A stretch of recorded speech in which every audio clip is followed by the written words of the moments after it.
Abra a tua Bíblia em Atos 10. Se alguém está frequentando a igreja há tempo e por acaso não preencheu a fichinha, a gente precisa daquela fichinha para ter os dados lá na secretaria. Fale comigo depois do culto, para a gente providenciar isso. Atos 10, de 1 a 5.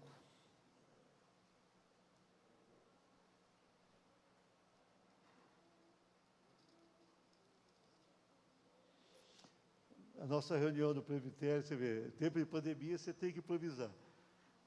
A parte que mais demora na reunião é o trabalho de comissões ali, que vai tratando de cada área, recebimento de obreiros, que verifica atas, a questão financeira, estatística. Isso aí eu vou fazer funcionar durante o mês.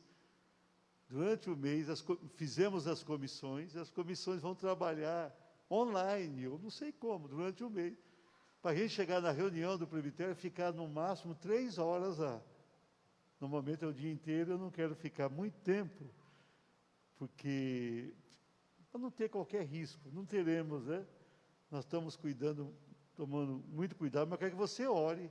A reunião do presbitério será no dia 30 de outubro. Ore por essas reuniões. Atos 10, de 1 a 5. Em Cesareia morava um homem chamado Cornélio, que era centurião de uma companhia do exército chamada Italiana. Era piedoso e temente a Deus com toda a sua casa, fazendo muitas esmolas ao povo e orando sempre a Deus. Um dia, por volta das 3 horas da tarde, durante uma visão, esse homem viu claramente um anjo de Deus que se aproximou dele e lhe disse: Cornélio. Este, fixando nele os olhos e possuídos de temor, perguntou: o que é, Senhor? E o anjo lhe disse: as suas orações e as suas esmolas subiram para a memória diante de Deus. Agora envia mensageiros a Jope e manda chamar Simão, que também é chamado de Pedro. Pai, nós temos lido a tua boa palavra. Eu peço a Ti que Tu venhas, Senhor, abençoar a cada um que aqui está. Que Tu venhas, ó Pai, manifestar o Teu amor, o Teu poder, a Tua graça. Que Tu venhas realizar uma obra linda e maravilhosa.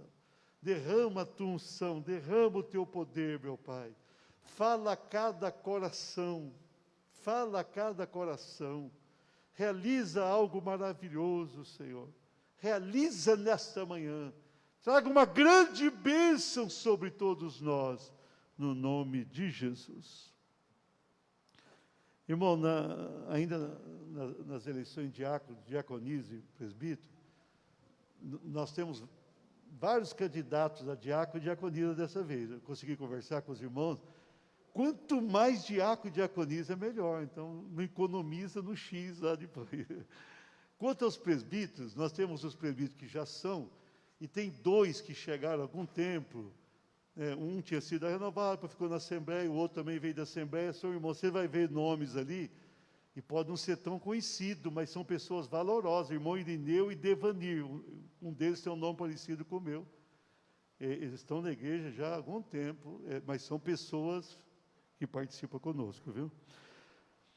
Veja bem, nós estamos tratando nesse mês, estamos encerrando nesse final de semana, sobre uma vida virtuosa. Temos tratado de virtudes na vida de pessoas, foi a ênfase do mês. Deus conhece as nossas virtudes, Deus conhece. Muitas vezes você tem a impressão de que Deus não sabe o que você faz. De repente você faz o bem a alguém e você pensa, será que Deus está vendo? Será que Deus está interessado no que eu faço? Será que Deus tem uma atenção especial com as minhas atitudes, com a minha maneira de ser? Será que o Senhor me abençoa em razão de eu ser uma pessoa quebrantada e de eu ter virtudes que podem ser reconhecidas pela sociedade ou não, mas que com certeza são reconhecidas pelo Senhor? São. Deus olha para nós sem nenhuma acepção de pessoas. Deus olha para o mais rico, para o mais pobre, para ele não há diferença. A cor, brincadeira, a cor é tudo maravilhoso, não tem ninguém pior ou melhor. Cor é cor, tanto faz a cor, não é mesmo? Tanto faz, todas as cores são bonitas. Se a pessoa vai comprar qualquer coisa, as cores não são relevantes, todas são importantes. A cor da pessoa, para Deus, é nada. Todos são iguais e somos. O nível cultural também não move o coração de Deus. Para Ele, é um ser humano que está ali. Nível cultural, intelectual. A nação que a pessoa nasceu também não é relevante. Nada é.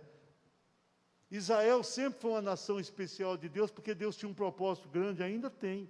Tinha o propósito de fazer nascer ali o Salvador, e tinha o propósito de fazer esse Salvador voltar e reinar 1000 anos aqui na terra no milênio. Porém, Deus também não trata com acepção. A Bíblia mostra, se Israel pecar, pecou, tem a consequência como qualquer outra pessoa de outra nação. Mas se tiver virtudes, tem também a boa consequência por isso. Então, para Deus não há diferença. Isso é lindo, irmãos. Muitas vezes nós, seres humanos, diferenciamos as pessoas, olhamos com reserva para alguém. Muitas vezes passamos perto de um morador de rua que nós atendemos, e a pessoa não valoriza.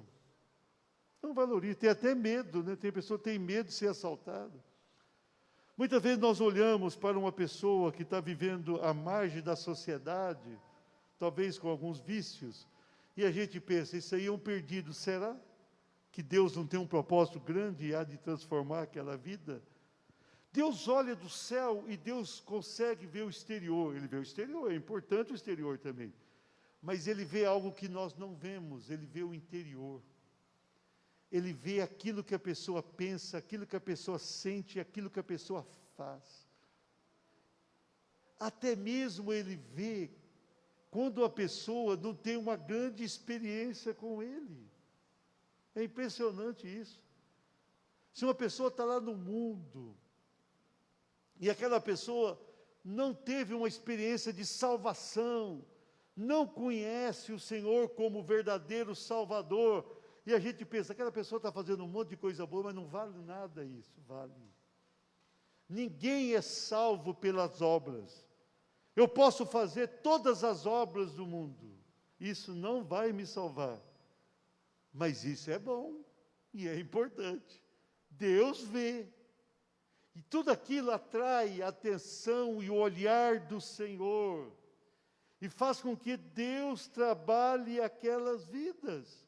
Aquilo não salva, mas aquilo agrada o coração de Deus.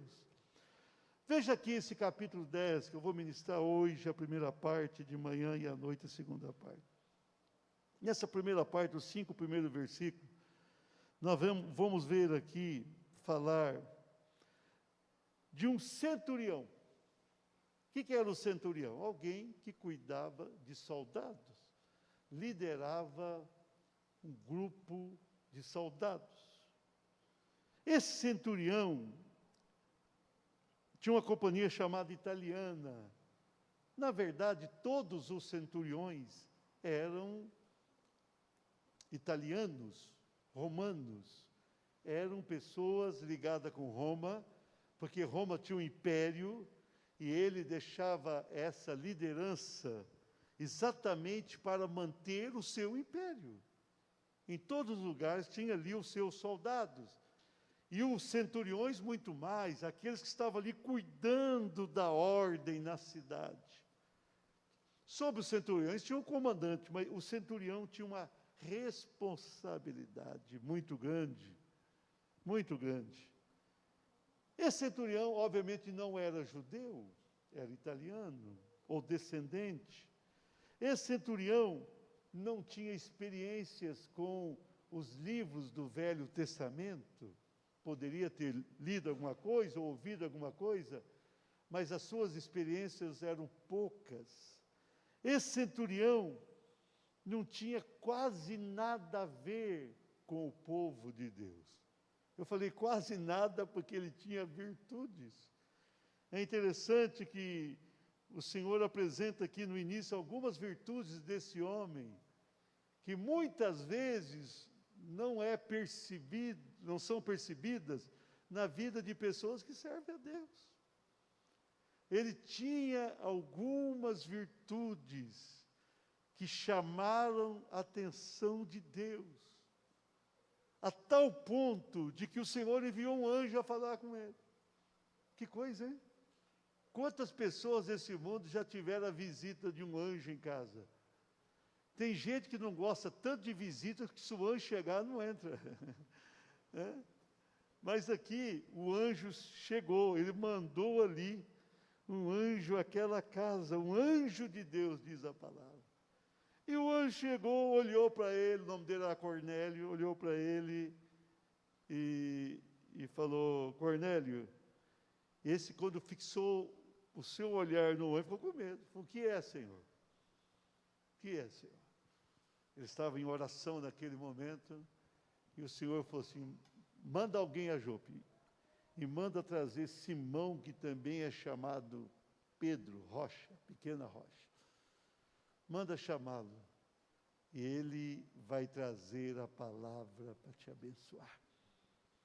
Então veja bem, esse homem aqui nós sabemos que vai se converter. Pedro foi o primeiro que pregou para os judeus no dia de Pentecostes. Ele vai ser o primeiro a pregar para os gentios. Ele vai pregar para esse homem, ele vai pregar para a família desse homem, e vai pregar para os amigos chegados desse homem. Então, esse homem vai ter uma grande experiência com Deus. Mas o interessante aqui é a maneira como Deus age. Deus enviou o anjo, e o anjo não podia evangelizar, não. Tem gente que pensa que, Senhor, manda o teu anjo lá, não peça isso em oração, não. Quando você souber que tem alguém que precisa de salvação, você vai. Porque o anjo fala, não é a minha missão. Não é. Não é missão de anjo, é a nossa missão. Nós estamos sonhando aí, né, pastor Reginaldo, com as coisas boas para o ano que vem, viu, Luciano? Nós vamos conversar, que nós precisamos salvar a alma. O novo templo ali está chegando, você passar lá perto, está indo, viu? E nós queremos encher de pessoas aquele novo templo, precisamos fazê-lo. Mas a missão é nossa. Você veja bem, o anjo chegou ali e vai a Jope. Cesareia não está tão perto de Jope. Cesareia não está tão longe também, mas está ali junto ao mar. Eles tinham que descer, e chegar ali em Jope. Naquele tempo não tinha carro, né? O trajeto era complicado. Então ele chamou ali 2 soldados e mandou que eles fossem. Olha, vocês vão lá, e pessoas de confiança dele. Então vocês vão, 2 servos e um soldado piedoso, diz a palavra. Vocês vão até lá e chama por Pedro. Pedro estava orando, teve fome, pediu para preparar uma comida, aí ele teve aquela visão daquele lençol descendo com animais ali, em tese, impuros para os judeus. E Deus deu uma experiência para não tratar impuro a quem Deus queria purificar. E quando os homens chegaram, Pedro já estava preparado. Os homens pousaram aquela noite ali, foram para lá, e nós sabemos o resultado do que aconteceu. Mas nessa manhã, eu não quero tratar do resultado, eu quero tratar aqui do que aconteceu, do que levou Deus a ter um trabalho, né? Olha, Deus chamou um anjo do céu, falou, anjo, vem aqui, vai lá, na casa do Cornélio. E fala para ele que eu tenho visto as suas orações, ele estava orando na hora, e as suas esmolas. E fala para ele chamar Pedro. Aí Pedro era o grande servo de Deus. Pedro e Paulo, também João, os maiores ungidos de Deus ali, da igreja primitiva. Mas Pedro tão ocupado, né? Pedro tão envolvido com a obra, E o Senhor mandou chamar o Pedro, vai lá e chama, ele vai cansar para vir até aqui, mas manda ele vir aqui que eu tenho um negócio a tratar com esse homem. Manda ele sair de Jope. Ah, mas ele está lá no encontro de avivamento. Para o encontro e vem para cá. É para vir aqui, entrar na casa, mas esse homem é gentil. O que é o gentil? Gentil era pessoa de qualquer outra nação que não fosse Israel. Gentil é a palavra, né, que vem do latim, que significa gentes. Gentes. Para o judeu existia israelita e as gentes. Então era um gentil. E o judeu era proibido de entrar na casa do gentil. Mais proibido ainda de comer naquela casa. Ficar, nem pensar. E o Pedro vai, fica, come, né, posa, prega. Mas é interessante como, o que Deus fez? Deus manda um anjo do céu, e Deus manda o seu grande apóstolo viajar para entrar na casa de um centurião romano e abençoar aquele homem. Nós sabemos do resultado extraordinário, houve conversão, batismo com o Espírito Santo, dom de línguas, mas tudo começou pelas virtudes. Era um homem virtuoso. Então vamos ver lá com base no texto. Diga assim, um estrangeiro virtuoso. Estava pensando no tema, eu pensei, estrangeiro. Muitas vezes a gente não dá o devido valor ao estrangeiro, né? A Alemanha era um país próspero, a Alemanha sempre foi próspero, um país, porque é um povo muito trabalhador, o alemão. Porém, quis mandar no mundo, fez uma guerra. Tem hora que eu me preocupo. Depois, quando surge aquele maluco, Hitler, ele queria uma raça pura, e a raça pura dele não estava incluído os judeus. Interessante isso. E os judeus sempre foi o povo visitado pelo Senhor.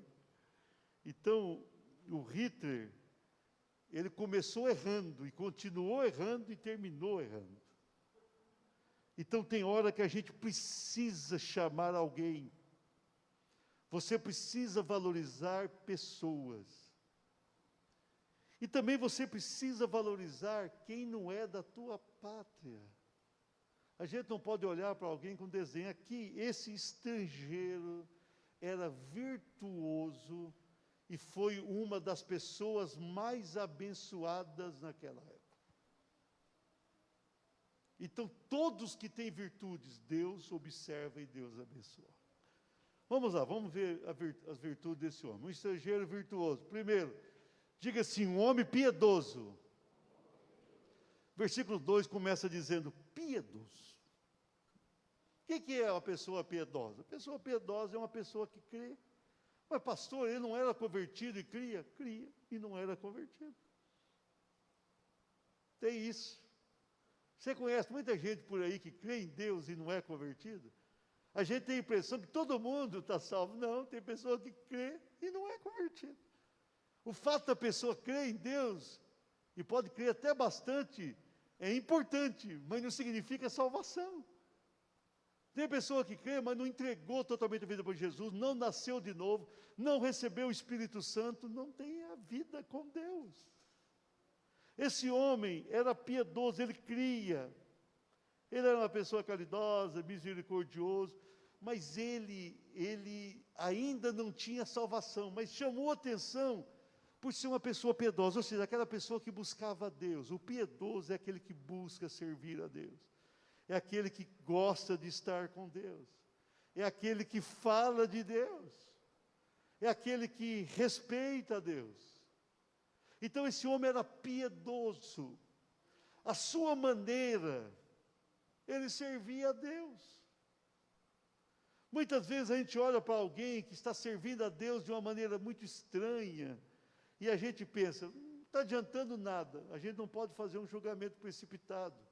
Está adiantando um pouco, sim. Deus está vendo tudo aquilo, e se há sinceridade naquele coração, com certeza Deus vai chegar ali e fazer algo. Fazer algo. Deus vê todas as coisas. Deus vê todas as coisas. Eu sempre pensei assim, a primeira pessoa salva na minha casa fui eu, apesar que foi a minha irmã que me apresentou a Jussiene, mas fui eu, a Fátima, 4 anos depois, batizou. Mas eu penso que Deus visitou a minha casa por causa da minha mãe, não foi por causa de mim. A minha mãe, a maneira dela, ela era piedosa.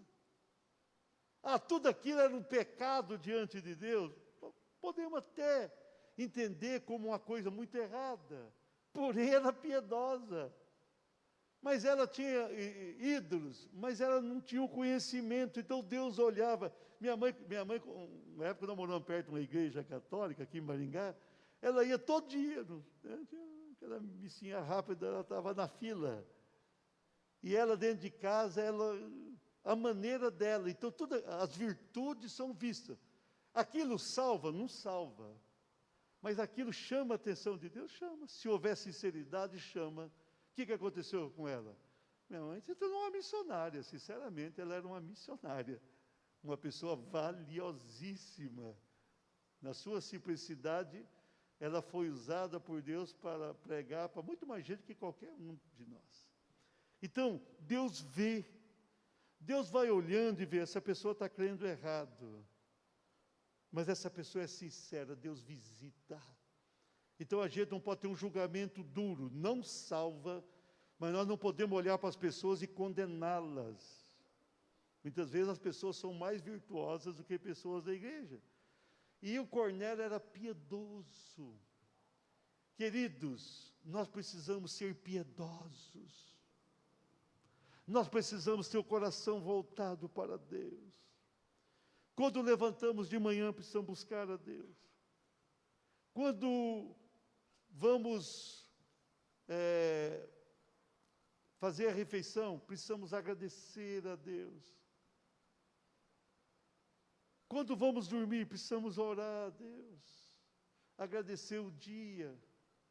Nós precisamos aprender a ser pessoas piedosas. Pessoas piedosas. Nós precisamos aprender a ter o coração agradável ao Senhor. Quando estamos num lugar, nós precisamos cuidar com o que falamos. Muitas vezes palavras que falamos desagradam a Deus. Nós precisamos ser pessoas piedosas. Tem gente que olha para nós e não vai se converter se não ver uma atitude piedosa em nós. Uma atitude que nos leva a demonstrar amor a Deus, desejo por Deus, querer a Deus. Amém? Esse homem não era convertido e era piedoso. Aplauda o Senhor.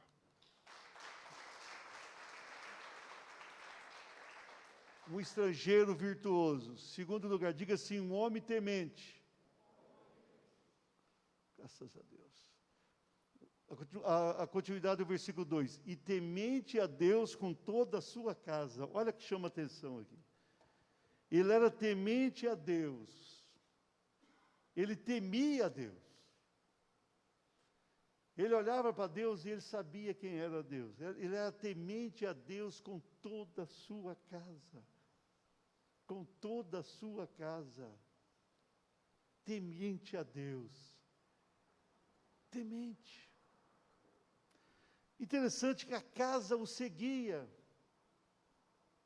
A sua casa o seguia. Naquele tempo, os filhos eram muito mais respeitosos do que hoje. E quando o pai tinha uma fé, era normal os filhos seguirem. A questão familiar era muito forte. Pena que hoje mudou para pior, né? Mas naquele tempo era assim. Então a Bíblia diz, com toda a sua casa, aquele homem, ele tinha um temor a Deus. Ele via a atitude de judeus, que o judeu tinha ali os seus momentos de oração, a sua maneira de ser, e demonstrava temor a Deus. O judeu teve os seus problemas na história, mas sempre é um povo temente a Deus. Interessante isso. Se você conversar com o judeu, ele teme, ele não fala o nome de Deus em vão, mesmo não sendo convertido, ele tem um temor a Deus. E esse homem, aprendendo com os judeus, ele temia a Deus, ele temia o que falava, como procedia, ele temia, ele tinha temor a Deus. E ele conseguiu influenciar toda a sua casa. toda a sua casa. Ele conseguiu influenciar. Ele era devotado a Deus, ele respeitava a Deus, ele reverenciava a Deus, ele estava com Deus, ele queria Deus, e ele conseguiu passar essa imagem para a sua casa, eu creio, para amigos, e passou essa imagem lá para o céu. Ele tinha temor a Deus. Isso chamou a atenção de Deus. Quem é que teme a Deus? Teme a Deus quem tem cuidado com o que fala diante de Deus. Tem hora que eu me preocupo com isso. Que tem pessoa que conta piada e coloca o nome de Deus. Se deixar até na igreja, coloca o nome de Deus. Isso é falta de temor. O judeu, quando ele começou a falar Yevé, que se tornou Senhor para nós, Yevé, essa palavra hebraica, quando você traduz, é o Senhor. Então ele tinha um temor tão grande de falar Deus, Elohim, né? E ele falava Yevé, o Senhor. Ele não falava Deus, ele falava o Senhor, com medo de falar Deus e estar com a vida não muito certinha e desagradar a Deus. O judeu na história tinha isso, por isso que surgiu muito forte o Senhor, Yevé. Então aquela maneira de temer a Deus. Quando a gente vai em Israel hoje, lá do templo antigo só tem o muro das lamentações. E é comum você ver um judeu não convertido, olha que coisa grave. Porém, eles diante do muro, e eles ficam ali em média, estava conversando com pessoas ali, em média 6 horas por dia. Não sei como é que eles arrumam tanto tempo para isso.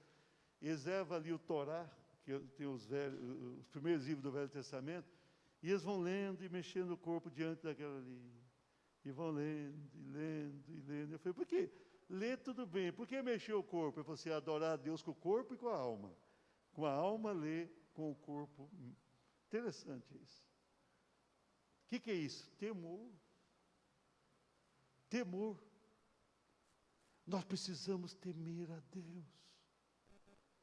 A música que nós ligamos, nós pensamos, essa música aqui glorifica a Deus? Isso aqui é música que agrada a Deus? O filme que vamos ver, esse filme aqui, ele é bom? Ele tem cenas no filme que desagradam a Deus? É fácil, quando você for assistir um filme, você tem que convidar Jesus. Jesus, vamos assistir junto. Se Jesus aceitar o convite, está certo. Se não aceitar, foge dali. A gente vai num ambiente, aquele ambiente agrada a Deus. A gente está ali no lugar, está todo mundo bebendo isso, e a pessoa está lá no meio. Aquele ambiente ali, cabe a presença de Deus? Isso é temor. Nós precisamos temer a Deus. Temer a Deus com as nossas palavras, com as nossas atitudes. Esse homem era temente a Deus. Ele foi visitado por um anjo, foi visitado por um apóstolo, e depois foi visitado pelo Espírito Santo, no final do capítulo. Olha bem a sequência de visitação que aquele homem recebeu. Por quê? Porque ele temia a Deus. Pastor, temer é ter medo? Não é exatamente ter medo, mas também é ter medo, sim. A palavra é muito mais ampla, mas a gente tem que ter medo, sim. Olha, isso aqui pode trazer uma consequência para a minha vida.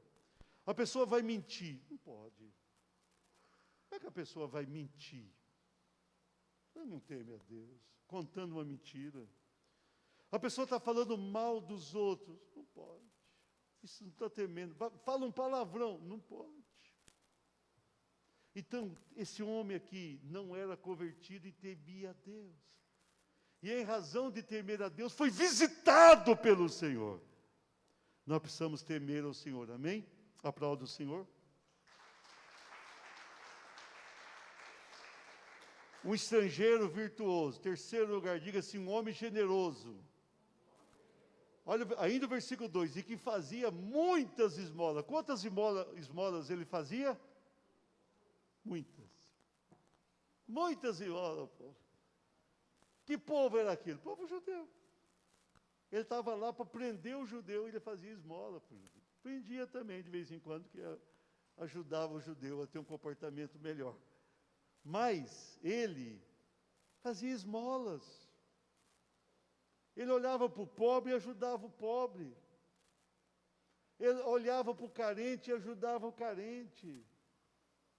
Aquele homem tinha desejo de ajudar, era bondoso, caridoso, ele era uma pessoa diferenciada e não era convertido. Ele era generoso. As pessoas são tentadas a olhar para aquele que não tem muito e pensar, não estudou, não trabalhou, não se esforçou. É dessa maneira que devemos proceder. Nós devemos olhar para o mais carente e desejar ajudar. Nós precisamos ajudar aquele que carece nessa pandemia. Nós precisamos... Maringá é uma cidade privilegiada, até para ajudar a gente aqui não é tão fácil. O poder aquisitivo de Maringá influenciou, nós não temos favela, não temos um monte de coisa. Mas tem gente que ainda precisa. Quem mora no Rio, São Paulo, aí só tem que ajudar mesmo. Mas aqui também, ajudar. Será que a gente preocupa lá onde tem criança sendo ajudada, ir lá levar uma ajuda, numa casa de recuperação, lá nos moradores de rua? Será que a gente tem preocupação com os mais pobres, com os mais doentes? Aquela família Reco, são presbiterianos tradicionais, eles se tornaram muito ricos, né? Tem gente que não gosta muito da propaganda, porque eles vendem lingerie, essas coisas, né? Pijamas. Por sinal, até gosto de comprar deles ali, porque tem qualidade boa, né? Os pijamas deles, por exemplo. Mas você sabia que nem sempre eles foram tão ricos? Foram não.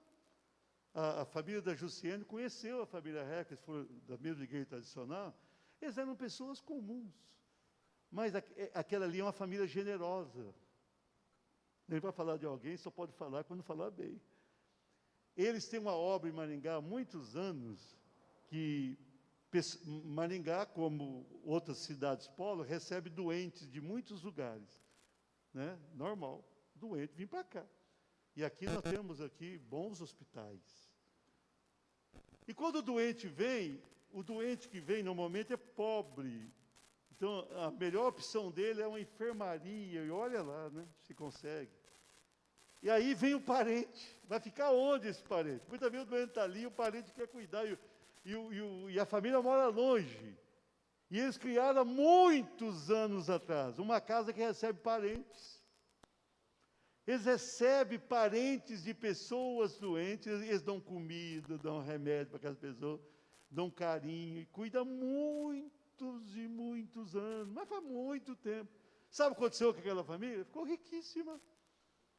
Eles deram tanto para os outros que ficou rica. Você vai ali, rica. Eu tenho um amigo comum de um deles, o Benito, e uma vez o Benito quis fazer um peixe. Benito é bom pescador.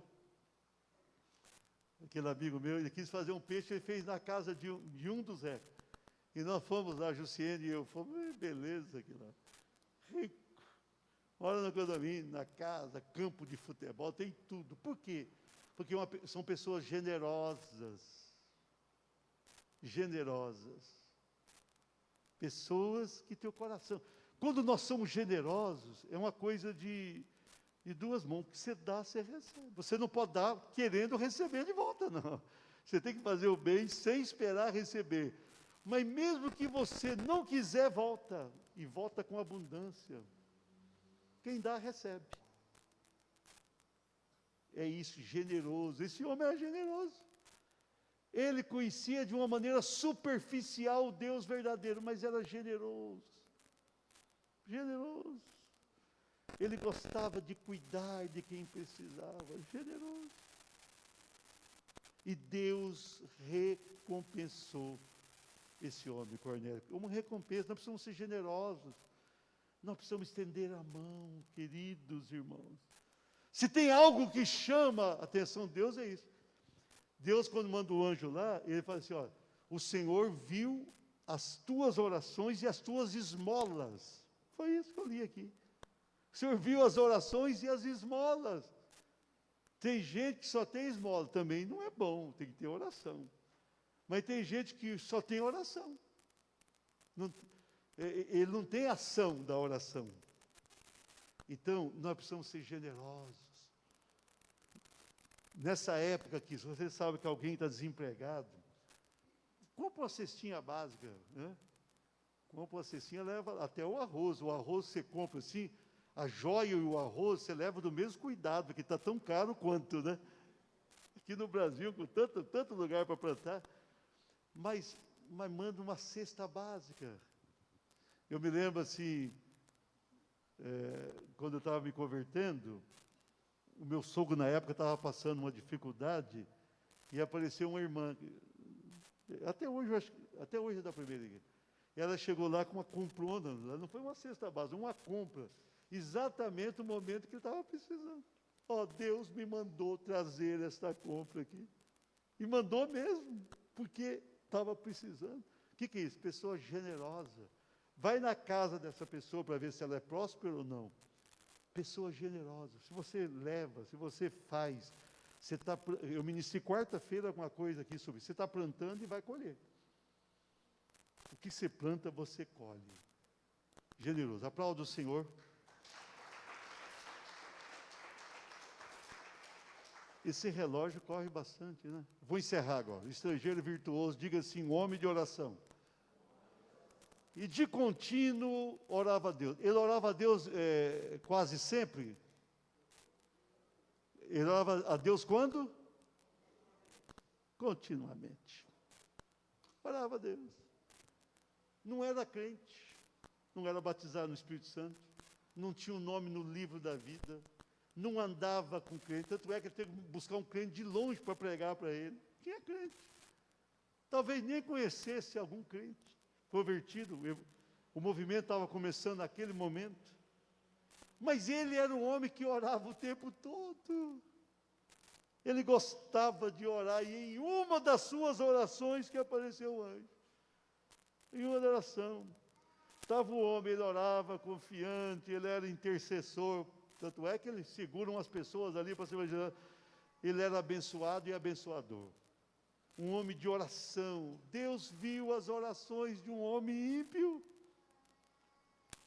Ímpio no sentido genérico, né? Ele ali tinha um coração bom.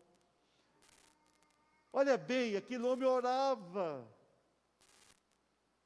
A gente pode discordar dos islamitas, mas se você viaja e você vai lá, eles vão 5 vezes ao dia orar. Não sei como eles oram. E ali, eles vão ali, fica de joelho e coloca a testa no chão. A testa deles é meio grossinha. 5 vezes ao dia.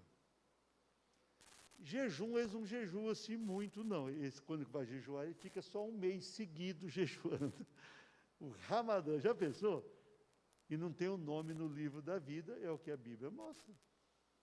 Mas ora, aquele judeu que eu falei para você, ficava ali horas diante do muro das lamentações, a sua maneira orando. E nós, de contínuo, oramos. Eu vou falar um segredo para você da oração. É marcar horário para orar. Se você não marcar horário, não ora. Tem dia, ontem à noite, o Adriano e a Márcia passaram em casa, né? O Adriano estava fazendo aniversário e passou por lá, que a gente ficou conversando. E estava tendo um jogo de basquete, e eu gosto muito de basquete. Quando eu era criança, eu jogava basquete, viu, Zé Otávio? Meu time ganhava de 5-2, assim, ou perdia de 6-1, Zé Maria. Não saía sexta. Mas eu gosto de ver aquele basquete norte-americano, que é algo impressionante. E se tem o LeBron James, aí um dia alguém falou assim, para que time você torce? Eu torço para o time que ele jogar. Então, eu estava jogando ontem, assim, no final, e eu fiquei assistindo. Eu fui dormir 1h. 1h. Mas eu tinha que estar aqui 9 horas. Tinha a EBD, e eu oro no mínimo 1 hora, né? Eu tenho um piso mínimo de oração por dia. Aí eu tenho que acordar às 7, mas 7 eu começo a orar. Então eu acordo 5 para 7. Acordar 5 para 7 é só o sangue de Jesus. Mas vou lá, lavo o rosto e orei até 8h30, e tomei banho e vim para cá. Irmão, por quê? Porque eu marco. Eu marco o horário de orar. E eu estava pregando para os pastores essa semana, eu estava dizendo assim, ó, você não peça para Deus te acordar, não. Tem gente que fala, Senhor, me acorda para orar. Isso aí é o preguiçoso. Fala assim, aí ele não acordou, Senhor, o Senhor não acordou, então fazer o quê? O Senhor nem esperava. Né? Eu não peço, não. Deus tem mais o que fazer. Eu ponho o relógio. Eu tenho um relógio ali que toca. Aí, quando eu tenho um compromisso sério, que não tem erro, que não dá para eu ficar orando em casa depois, muitas vezes você marca o horário, atrasou um pouquinho, você ora depois. Mas eu tinha escola bíblica, eu ponho o relógio, tipo um rádio relógio que eu tenho, e ponho o celular. Se eu não ouvir um, eu ouço o outro. Por quê? Horário. Tem que orar, irmãos, tem que marcar a hora. Se você marcar a hora para orar, Deus vai te ouvir. Esse homem orava. O Daniel orava 9 da manhã, meio-dia e 3 da tarde. Por isso ele foi para a cova dos leões. Só que chegou lá, os leões falaram assim, não dá para mexer com esse homem, não dá para comer. Ele tem a carne envenenada pela oração. Aquilo que é bênção para o salvo não é bênção para o outro. E os leões, com aquela fome tremenda, não puderam tocar em Daniel. Quando os homens que acusaram Daniel foram jogados lá dentro, os leões pegaram no ar. Né? Uma noite inteira olhando para alguém assim, não poder fazer nada. Oração, marca horário. Você tem que ter horário. Se você tiver horário de oração, você vai ser um homem de oração. E se você orar, Deus vai ver. Deus vai ver a tua oração. Esse homem aqui não era convertido. E Deus falou, eu vi as tuas orações e as tuas esmolas. Era um homem piedoso, temente a Deus, caridoso, generoso e de oração. A gente tem que aprender com isso. Ele recebeu o anjo chegou. À noite eu vou ministrar o restante da palavra. Ele vai receber o maior apóstolo da época. O maior apóstolo da história, junto com Paulo, né? E vai receber no final o Espírito Santo. Por quê? Porque ele tinha virtudes. Nós precisamos ter uma vida virtuosa, queridos irmãos. Se nós tivermos uma vida virtuosa, o Senhor sempre vai olhar para nós e vai trazer coisas boas para nossas vidas. Fiquemos de pé.